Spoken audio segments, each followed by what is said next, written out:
Hello, it's Ian here from Crack Maths and welcome to this tutorial on reciprocals. If you are following for the Foundation GCSE curriculum, this is tutorial 77 of the collection. If you want to find the worksheets and stuff like that, you can find them on the website, or actually there'll be links to them in the description as well. But if you are working towards your GCSE, make sure you check out crackmaths.co.uk for loads of helpful resources.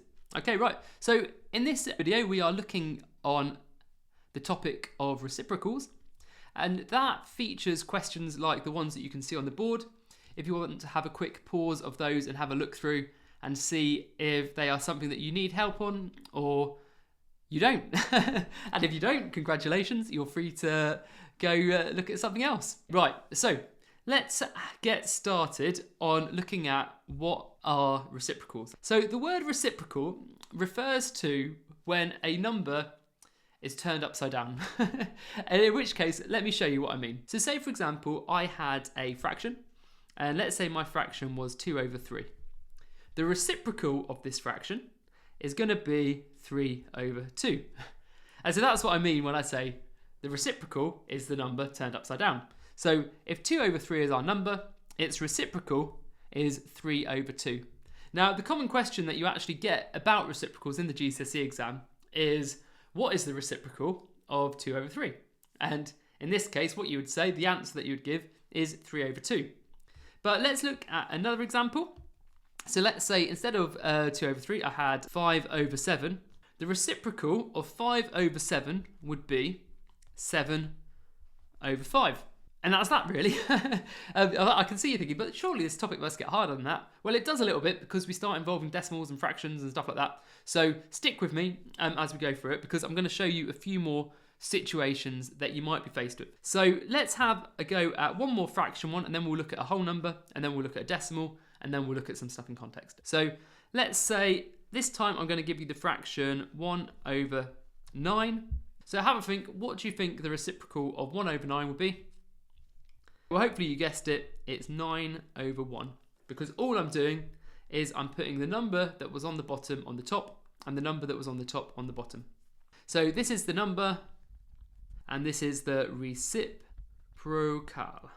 Interesting thing about numbers and reciprocals, by the way, just while I'm here, if you times a number by its reciprocal, it will equal, well, this, if I did this, we'd do 1 times 9 is equal to 9, 9 times 1 is equal to 9. What we get is equal to 1. So if you ever multiply a number by its own reciprocal, you will get the answer 1. Anyway, that is a side note. It's something useful to know, but not required. But what we're going to do now is we're going to look at a reciprocal when it isn't a fraction. Let's say I've got, find the reciprocal of 6. Okay, so what would the reciprocal of 6 be? So let's say this is our number, and this is our reciprocal.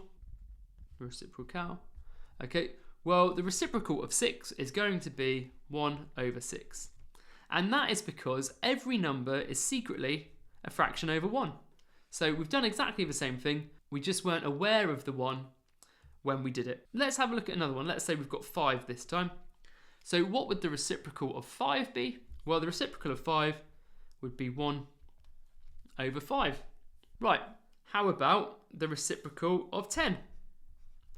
Well, the reciprocal of 10 would be 1 over 10. Right, let's leave that there, and then we're going to move on to decimals. But hopefully you're getting the gist of it. Basically, the reciprocal of a number is just when we flip the number upside down, or if it's a whole number, it's like 1 over that number. So if it's a fraction, we flip it upside down. If it's a number, we put 1 over it. But really, we're still flipping it upside down because all numbers are fractions over 1. So let's move on to the next topic, which is reciprocals of decimals. Okay, so I'm going to do the same thing again. So we've got our number here, and then we've got our reciprocal here.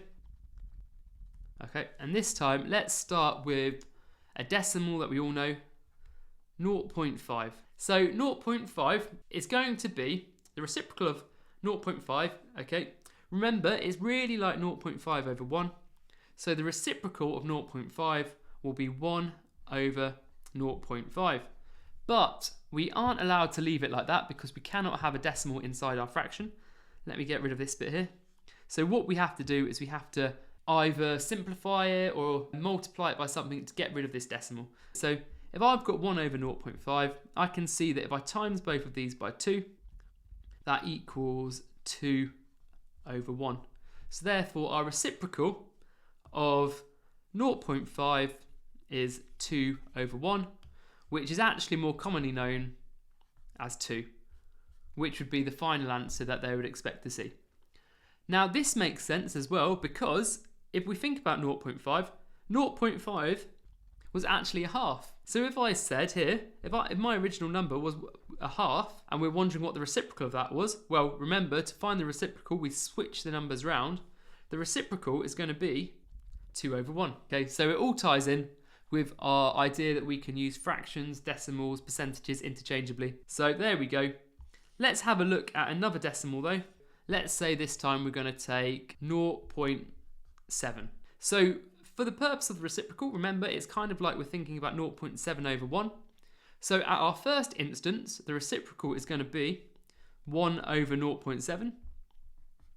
And now I need to get rid of the decimal. So what I'm going to do is if I multiply both of these by 10, multiply that by 10, multiply that by 10, what I end up with is 10 over 7. So there we go, that's our solution for this. If we were given 0.7, the reciprocal of 0.7 is 10 over 7. Okay, right. Let's do one more and then we will move on to some real life examples. Okay, so here we go. Let's have a look. I'll get rid of this. So let's say this time I have got a number of 0.125. So what is the reciprocal of 0.125? Well, the reciprocal of 0.125 is remember, it's actually really helpful to do this because sometimes you can get a little bit confused.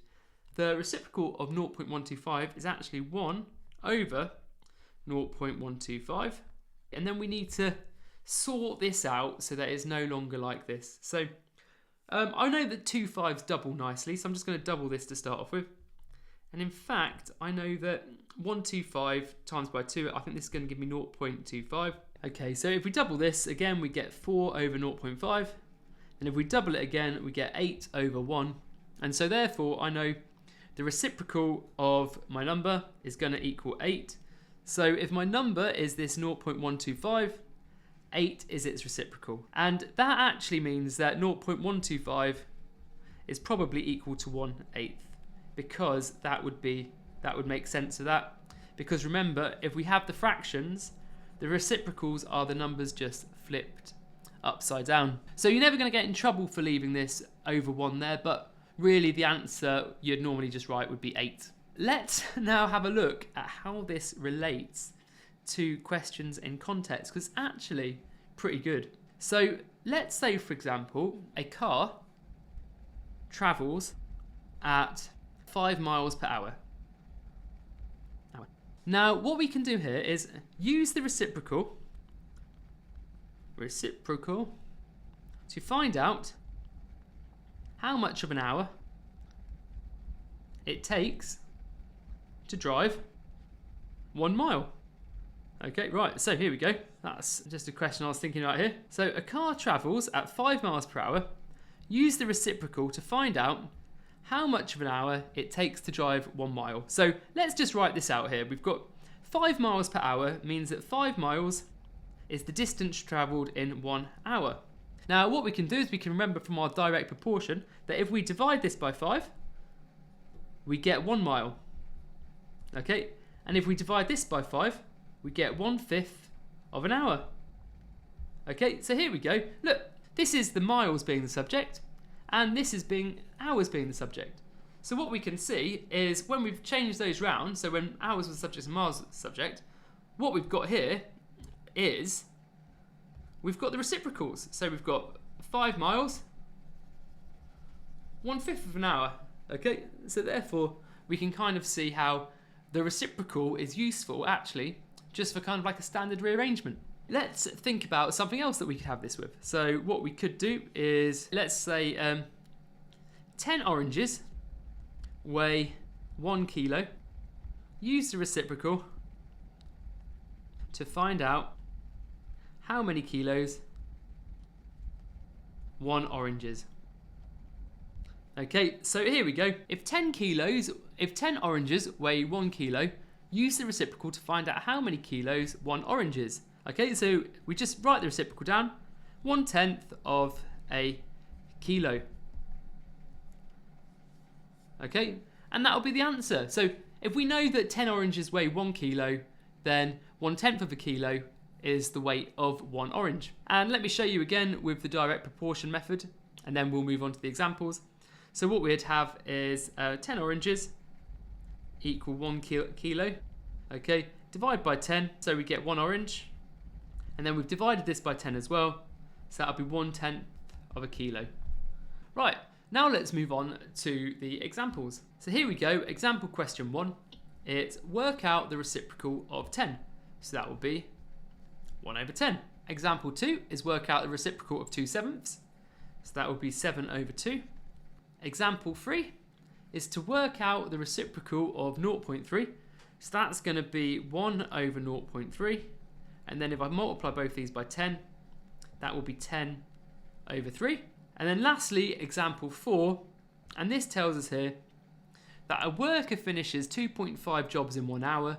Work out the reciprocal of 2.5 to calculate the fraction of an hour it takes to complete 1 job. Okay, so let's have a think about that. So the reciprocal is 1/2.5, and then we can simplify this fraction to 2/5. So that means it must take 2/5 of an hour. And just to confirm that, using the direct proportion method, what we could say is that 1 hour equals 2.5 jobs. Then we divide by 2.5, so we get 1/2.5. So 1/2.5 hours equals 1 job. And as we saw, 1/2.5 is the same as 2/5 hours equals 1 job, where this is just a rearrangement of this here. Okay, great. Well, that is our tutorial on reciprocals. Thank you very much for joining me. If you want some more practice on this, I've got a worksheet which will be in the description, as well as a video which goes through the solutions to that worksheet. Okay, well, thank you so much for joining me, and remember to check out all the other resources on crackmaths.co.uk, and hopefully see you in another tutorial. Okay, great. Thank you. Bye.